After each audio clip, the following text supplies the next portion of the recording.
Greetings from Grace Ministries at Rafa and also known as Trinitarian Grace International. We're coming today from the chapel at Rafa in Atala. And for those of us on Zoom, I stayed home today because I hadn't been feeling well, but I'll make it. I'm getting better. I'm on the mend. Had a little bout of pneumonia, which I'm prone to do with some of my issues. But anyway, today we're going to hear from Doug, and I'm looking forward to it. So at this time, I'm going to toss it over to Doug. Doug, you got it, brother. Okay, thank you very much, Randy. And yes, it is a little cold here in Minnesota, but it's actually supposed to thaw out just a tiny bit, and maybe we'll lose some of our snow. But sad to say, or happy to say, that winter is not yet over, and so we'll have a chance to pick up a little bit more snow, I'm sure. So let me get my PowerPoint up and running here for you all. And let's see here. Reading view, wherever reading view is, there it is. And we will go from there. And if this doesn't show up, of course, I'm hoping that someone will tell me. Now, I've entitled this one, Run, Jonah, Run. And after Doris played that first song, I think I would like to retitle this thing, Run Just As You Are Before Your God. Because that's what Jonah was doing. You know, although this story is found in the Old Testament, I think we all share many of Jonah's feelings and actions. But it also shows God at work in our stubbornness, in our fears, in our hatreds, and it also shows his love for all humanity. So I hope that I can bring out or draw attention to many of the feelings that Jonah had and how God reacted to those feelings, because Jonah really had a really good reason to run. Because what he was doing in his heart he felt was quite patriotic. So let me give you a little historical setting. Jonah lived about 2,800 years ago.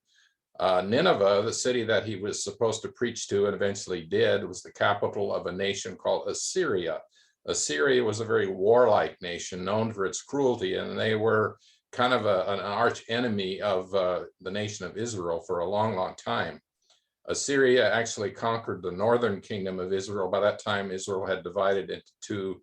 There was the northern half, which were most of the tribes, and then there was the southern half, which was known as Judah, that had the Jewish folks, and I think it was Benjamin that was the other tribe. But anyway, Assyria would eventually conquer the nation of Israel in 722, and that would have been after Jonah lived. The southern kingdom would continue until about 586 when it was conquered and taken into captivity by the Babylonian Empire. Assyria had actually been conquered by the Babylonians about 26 years earlier. So that area of the world is in constant turmoil. I think we're talking about a region that's comprised in modern days of the nation of Israel, as well as all the way up to Syria, Iran, and those places, countries that are a land or a territory that we are somewhat familiar with today in the news. It's like it's been a perpetual battle in the Middle East for thousands and thousands of years. So it's nothing new. Maybe this will give us some interesting history into it. So I'm going to read this to you and make some comments on the way. One day, and this is from Eugene Peterson's translation, the Message Bible. I think the English reads much more smoothly. One day long ago, God's word came to Jonah, Amittai's son. Up on your feet and on your way to the big city of Nineveh, preach to them. They're in a bad way and I can't ignore it any longer. Now you might read that and say, well, I'm going to have to destroy them. I'm angry at them. No, he was interested in changing their hearts. They're in a bad way and I can't ignore it any longer. Just like with any of us, if we are in a bad way, the Lord isn't out to destroy us, but he's out to redeem us and to help us get out of that bad way and be healed. But Jonah got up and went the other direction to Tarshish, run away from God. And it's where I would get that title, or from that song, instead of come just as you are, run just as you are. And he had a good reason for running. Run just as you are. And sometimes we do that. He went down to the port of Joppa and found a ship headed for Tarshish. He paid the fare and went on board, joining those going to Tarshish, as far away from God as he could get. And we think we can run from God, but we can't, because God is omnipresent. He is everywhere at all times and all places, okay? But Jonah didn't know that. Somehow we think we can run and hide, just like Adam and Eve did when they took of the forbidden fruit. They ran and they hid in the bushes. We human beings think we can run and hide from God, and God is used to that. He knows that. So that's why in some ways, run just as you are.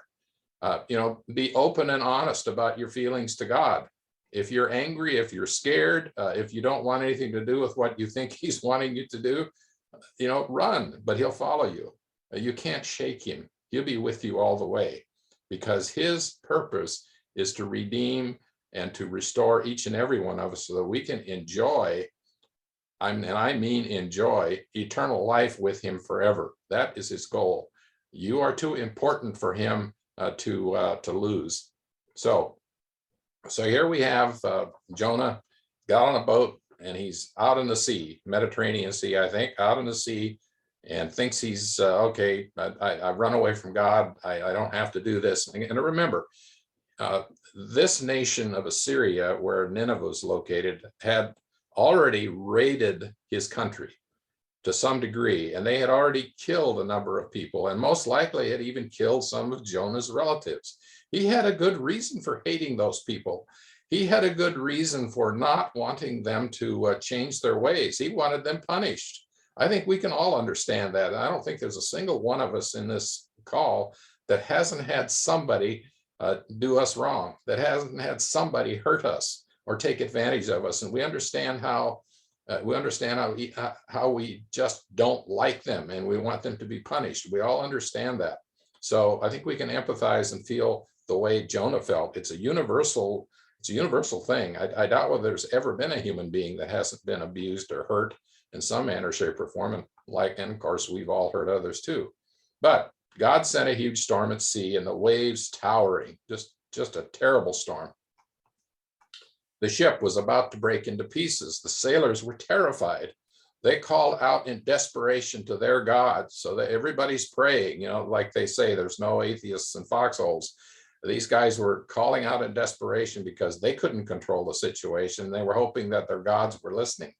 They threw everything they were carrying overboard to lighten the ship. Meanwhile, Jonah had gone down into the hold of the ship to take a nap. When I read this yesterday, put it into the PowerPoint, it struck me that there was a storm on the sea one time with Jesus in the boat, and his disciples were thinking they were going to die, and he was sound asleep in the boat. Kind of an interesting little parallel there. For whatever reason, Jonah was at peace.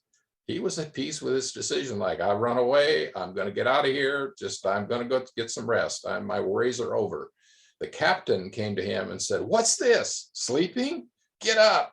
Pray to your God." I mean, we've been praying to our God, and maybe your God will see we're in trouble and rescue us. It hasn't worked for us yet. Maybe your God, your lucky charm or whatever is better than what we've got. Then the sailors said to one another, it's interesting, these guys were, they were trying to, as all of us do when we're in desperate situations, we'll try anything. Let's get to the bottom of this. There's got to be a reason, let's draw straws to identify the culprit on the ship who's responsible for this disaster. So that was their way of trying to figure it out. So they drew straws, and I wouldn't advise that as a way to solve your problems, but nevertheless, they did it, and apparently God was in it, and Jonah got the short straw. So, okay, now they had somebody to blame. When they grilled him, they said, confess, we know it's your fault. Why this disaster? What's your work? Where do you come from? What country? What family? And he told them, now listen to what he says. He told them, he says, I am a Hebrew. He confesses his nationality, the nation of Israel. I worship God. And that's kind of an interesting statement because he's running from God, but yet he says he's worshiping God. And so how many of us ever worship God in a totally clean way, free from guilt, free from running? Well, none of us ever do. We all have baggage. But yet here he was saying, I worship God. the God of heaven who made sea and land. And he wants them to understand, he thinks his God is supreme to all the other gods, because this God made sea and land, not just some little spot of ground somewhere, but made sea and land. At that, the men were frightened, really frightened, and said, "What on earth have you done? I mean, this is an incredible evil. You must have been so bad that God is, he's trying to kill you, and he doesn't really care who he kills along with you." As Jonah talked, the sailors realized that he was running away from God. Run just as you are before your God. I'm just having so much fun with that song now. Run just as you are before your God. Anyway, in verse 11, they said to him, "What are we going to do with you to get rid of the storm? We don't know what to do." You see, in their consciences were like, you can't just murder the guy. That's wrong. It's wrong to murder. It's wrong to kill. I mean, every country and every religion and society knows that. And they were just like, it's just wrong. So by this time, the sea was wild, totally out of control, utter chaos. Jonah said, "Okay, throw me overboard into the sea. The storm will stop." It's like a suicide by cop. I'm the problem. Get rid of me. I'm the fault, the cause of the storm. Get rid of me and you'll get rid of the storm. So it's kind of like he's not going to do it himself, but he's going to have some other people do it. And it's kind of, well, why are you going to want them to have to live with the guilt of throwing you overboard? But no, the men tried rowing back to shore. It was interesting how much moral courage those men had. Like, no, that's not right.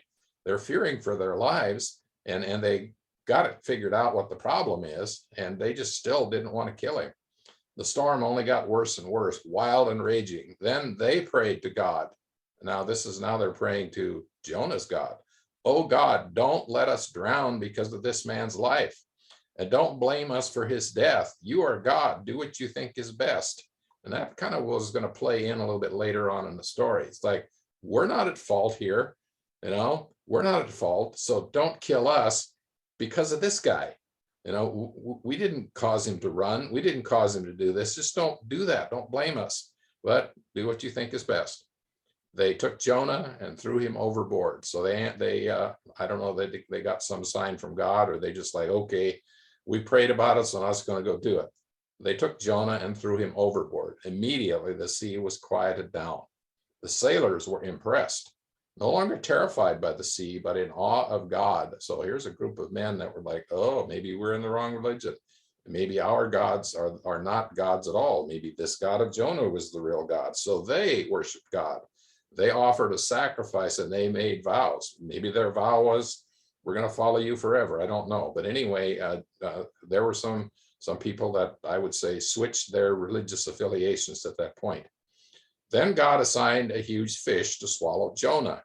Jonah was in the fish's belly 3 days and 3 nights. Now, this is usually the part of the story that people remember, and especially like in Sunday school.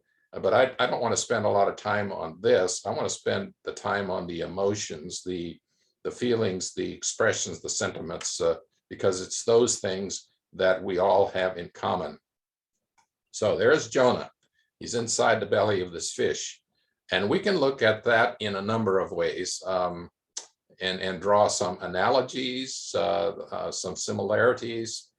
He prayed, he says, in trouble, deep trouble, I prayed to God. He answered me from the belly of the grave. I cried, help, you heard me cry. So here, Jonah is liking the belly of that fish to a grave. You can't get out of the grave. He could just as well have said solitary confinement in prison, from the belly of solitary confinement, or from prison. I cried help, or put in whatever it is that's holding you captive, an addiction of some kind, hatred or whatever, anything that holds us captive to having the freedom of living that we should have. And I prayed to God. Is helpless. This man can't get out. And I think it says like he's been there for 3 days. Imagine if you're in that hopeless situation for 3 days, like in the belly of a fish or in the grave, you can't get out on your own. You're absolutely stuck. And if you're there for 3 days, you could be there for 30 days. You could be there for 300 days. Well, for crying out loud, if God could keep him alive in the belly of a fish for 3 days, he could keep him there for 300 years or 3,000 years, all alone in a stinking, dark belly of a fish or in a grave. So he's praying to God. And it's interesting. He expects God to hear him, to be able to hear him, even from his grave or from solitary confinement. He expects that God will hear him. You threw me into the ocean's depths, blaming God in a way, but well, God didn't really throw him there, but he's blaming God, which we do when we're angry, and God takes it. You threw me into the ocean's depths, into a watery grave with ocean waves, ocean breakers crashing over me. He said, I've been thrown away, thrown out of your sight. I will never again lay eyes on your holy temple. If this isn't a paraphrase of my God, why have you forsaken me? That's how this man felt. And I'm sure all of us have been in situations like that, and probably will be again in our lives, where we feel that God has utterly, completely thrown us away, utterly, completely ignoring us. We're out of his sight. He doesn't even know who we are. And we're never, ever going to be able to see, in this case, the Holy Temple, or we're never going to be able to see God or see him at all. And we are in utter despair. And that's the way Jonah felt. Utter despair. He says, ocean gripped me by the throat. The ancient abyss grabbed me and held tight. An ancient abyss would be, I think, the grave, or hell, or Hades, whatever you want to call it. My head was all tangled in seaweed at the bottom of the sea where the mountains take root. I was as far down as a body could go, and the gates were slamming shut behind me forever. And I know that in many, many circles, there's the statement that a person has to hit rock bottom before they're willing to be able to turn around and say, I can't take this, I need out. And here he was at absolute rock bottom. Yet you pulled me up from the grave alive, O God, my God. And in many ways, this up and down of his seesawing of his emotions parallels Psalm 22. Get a chance to read that, because that was Psalm 22 is the one where Jesus quotes that one verse, my God, why have you forsaken me? So in a way, we see that same thing going on here in Jonah. Yet you pulled me up from that grave alive, O God, my God. In other words, the fact I'm still alive can't be anything of my doing.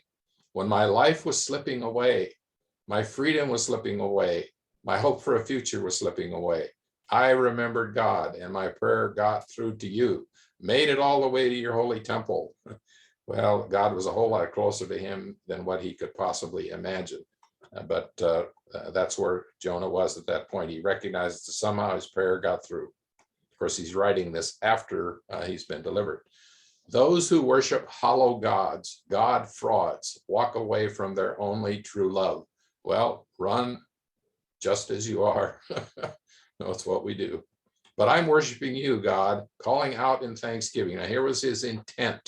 Here was what he wanted to do, but still he's dealing with that hatred and that he has not yet overcome or dealt with. He's still suffering from that hatred of the Assyrian people, of the folks from Nineveh, the people that he wants to get revenge on, the people who had harmed his people, kind of like gang warfare.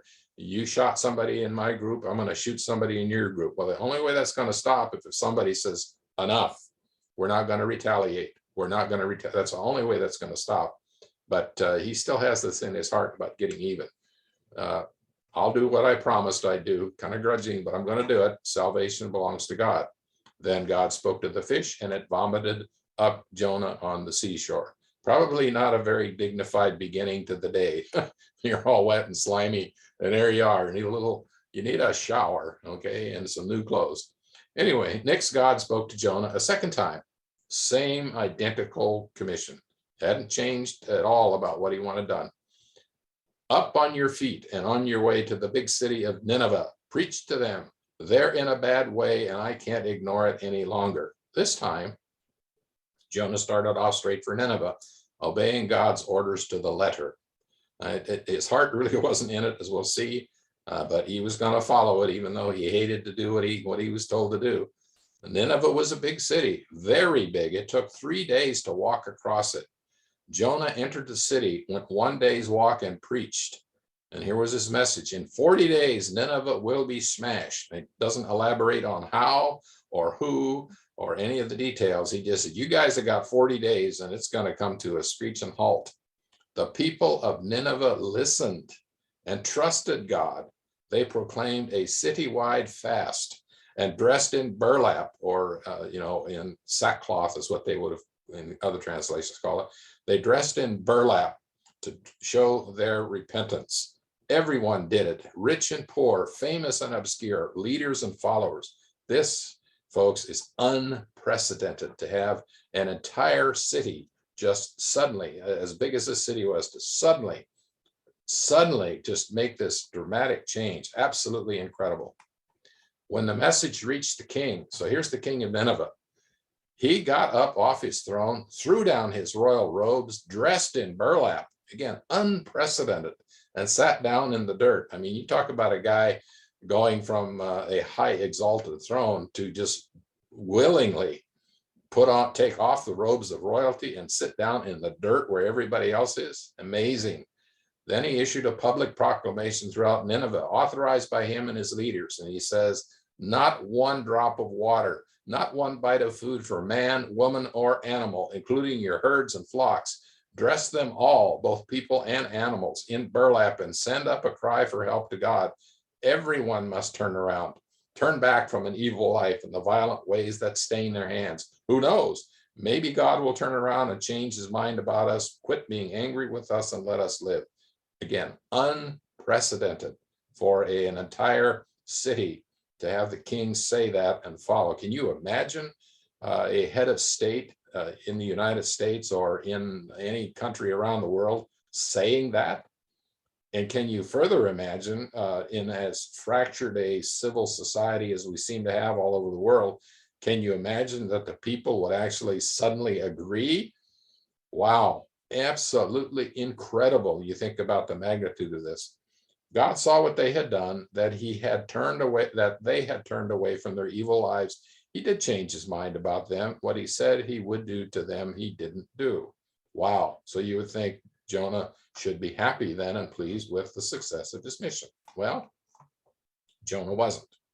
Jonah was furious. He lost his temper and he blew up at God. He's not running anymore, but he's shaking his fist at God, standing his ground, shaking his fist at God. God, I knew it. When I was back home, I knew this was going to happen. That's why I ran off to Tarshish. You knew I hated those people. I just despised them all.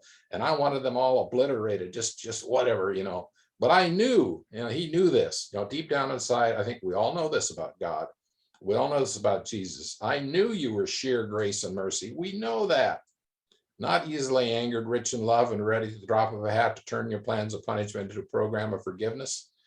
Now, we all know that, but how many times do we want to enlist God in punishing our enemies? Well, if you read the Psalms, it's pretty common. And oftentimes, don't we go to war hoping that God will obliterate our enemies for us? That's what's in our heart. And Jonah was expressing it. And again, he had good reasons to, because of the harm that the Assyrian people had done to his people. So God, if you won't kill them, kill me. I'm better off dead. Well, some of it was not just his hatred of the Assyrian people, of the Ninevites. Some of it was, how are you going to go back home among your countrymen and they're going to look at you and say, you did what? Instead of getting even with all of these people that have killed our people, you got them to change? Forget about it. I mean, he would have been a pariah. He would have been, you can't go home. You got that. A peacemaker, forget it, because his countrymen would have been just as angry as what he was. But then God said to Jonah, what do you have to be angry about? Ask him a question. What do you have to be angry about? Well, Jonah does the typical Jonah thing. He just leaves. Doesn't say he runs, he just leaves. He's like, well, I'm not talking to you anymore, God. You didn't give me what I wanted. I did your will, and now look at this how it turned out, and I'm not happy, and you know I'm not happy. I still hate those people. Anyway, he went out of the city to the east and sat down in a sulk. And here we could change the lyrics of that song a little bit too. Sulk just as you are before your God. Instead of run just as you are before your God, sulk just as you are before your God. God can deal with it. If you're a runner, he can deal with that. If you pout and sulk, he can deal with that, but he's not going to leave you that way forever. He wants you to enjoy eternal life with him forever. So the sulking is going to stop eventually, and he'll figure out a way to work on our minds and hearts and deal with that. He's had a lot of experience, you know. God is not some greenhorn that has never seen people like you and me ever before. He's seen it all. Anyway, so here he went out of the city to the east and sat down in a sulk. He's pouting like a little child. He put together a makeshift shelter of leafy branches and sat there in the shade to see what would happen to the city. So he's still clinging on to the hope, like, well, you know, they're not really sincere, and they're going to, you know, God's going to have to blot them out of existence. And I just, you know, this is, I hate those people. I want to see them, hurt. Well, so God's in on it too. God then is like, okay, well, we'll use your sulkiness and we'll use where you are, and we'll use this as a teaching moment. So God arranged for a broad-leafed tree to spring up. Some translations call it a gourd. Anyway, whatever it was, it had big leaves. It grew over Jonah to cool him off and get him out of his angry sulk. So in the middle of his pouting, in the middle of his sulking, God does something to just, you know, back his temper down, cool him off. You know, he's not sulking anymore. Jonah was pleased and he enjoyed the shade. He didn't enjoy the city, but he enjoyed the shade. Well, at least I got shade and life was looking up. But then God sent a worm. By dawn of the next day, the worm had bored into the shade tree or into the gourd, and it withered away. The sun came up and God sent a hot, blistering wind from the east. The sun beat down on Jonah's head and he started to faint. He prayed to die. This guy seems to want to run and die. He doesn't want to live. That's what hatred does to us, folks. That's what hatred and resentment does to us. It robs us of any hope of a happy life, of any hope of joy. It's like, I don't want to live this way. I don't want to be around people, you know, and we want to die. We do all kinds of dumb things. And once we get into that circle or that cycle of hatred of our fellow man, it just destroys our ability to enjoy life. And God doesn't want that. He's going to heal us of that because he wants us to enjoy life with him for all eternity. After all, that's the definition of eternal life, you know, to know the Father and enjoy him forever. Then God didn't kill him. He just says to Jonah, what right do you have to get angry about this shade tree? Let's talk a bit here, Jonah. Let's discuss this. Let's not just make these assumptions and statements and you know, and requests. Jonah said, plenty of right. It's made me angry enough to die. And then God is still talking. Well, what's this? How is it that you can change? Have you ever thought this through, Jonah? You know, you think about your thinking, become self-aware of what's going on inside your head. Think about it. Don't just say those things and don't even think about where they come from or so the effect of it, or maybe the ridiculousness of it. How is it that you can change your feelings from pleasure to anger overnight about a mere shade tree that you didn't nothing to get? You know, do you see how your emotions are just out of control? You're so happy because you're sitting under this shade tree, and then suddenly you lose it and you just get, you know, you come unglued. Look, Jonah, you didn't plant it, you didn't water it. It grew up one night and it died the next day. It's just you didn't have anything to do with it. So why can't I? No, here's God. And we like to tell God what to do. We want God to run the world our way. So he's saying to Jonah, look, I'm God. Okay. Why can't I change how I feel about Nineveh from anger to pleasure? Instead of like you, from pleasure to anger, why can't I go from anger to pleasure?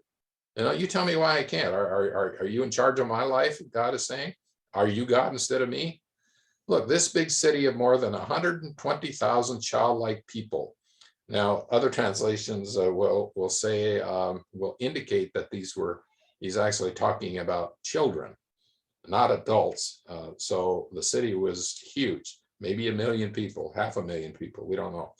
But anyway, this big city of more than 120,000 childlike people who don't yet know right from wrong, or as other translations say, they don't even know their left hand from the right hand. You got to be pretty young right? To not know which is your right hand and which is your left hand. To say nothing of all the innocent animals. Like Jonah, have you thought this through? Here are 120,000 people that have had nothing to do with the murder and the mayhem that's gone on in your country. These childlike people, these little children, are totally innocent. They've not harmed you at all. And you want to blot them out because of what some of the adults did? Do you ever think this thing through, Jonah? Think it through. Become self-aware.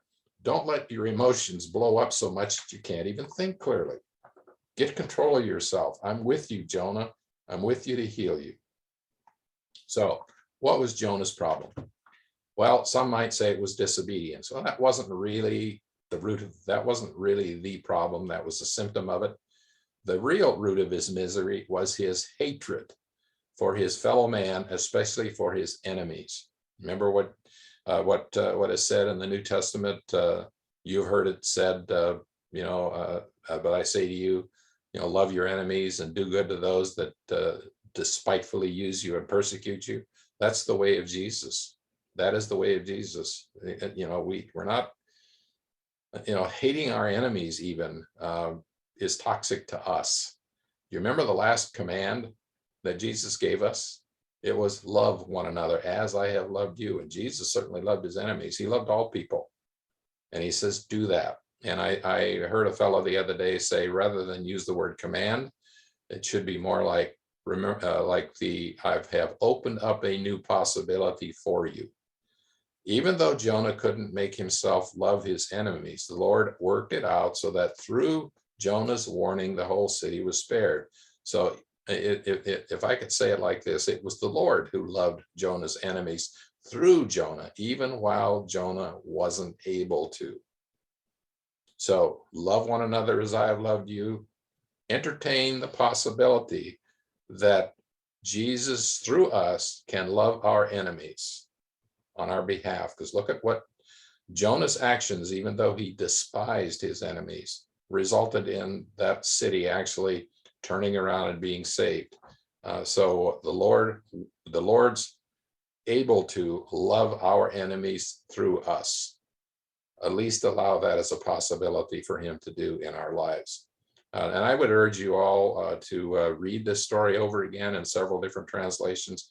Pay attention to all of the, how can I say it, the mental gymnastics, the feelings, the sentiments that Jonah had, and how the Lord actually reacted to him in these particular circumstances.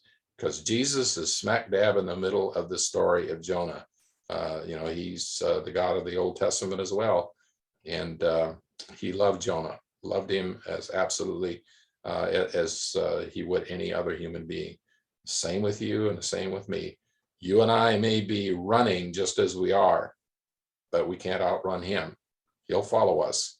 We may be sulking before God just as we are, but he's able to work through that too, because the end result is he wants to save us and enjoy fellowship with us in joy, in absolute joy, that we might enjoy fellowship with one another in absolute joy for all eternity. That's the goal.